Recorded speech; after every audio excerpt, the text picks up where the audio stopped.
Добрый день, уважаемые зрители! Прошлая неделя была насыщена праздничным настроением, ведь весь Казахстан отмечал День столицы.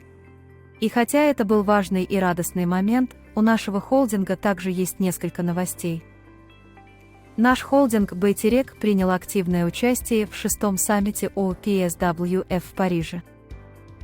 Эта площадка является важной сетью для обмена эффективными мерами по смягчению негативных последствий изменения климата. Сегодня я хочу поздравить Атбасы Банк с его 20-летним юбилеем.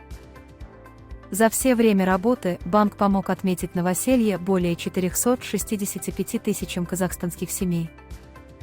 И, наконец, 13 и 14 июля состоится специализированная выставка «Жана Дала 2023». Это крупнейшая демонстрация современных сельскохозяйственных технологий, селекционных достижений и современной техники. Более 5000 фермеров примут участие и покажут свои достижения. Среди них есть аграрии, получившие поддержку от Аграрной кредитной корпорации и Казагрофинанса. Спасибо, что были с нами.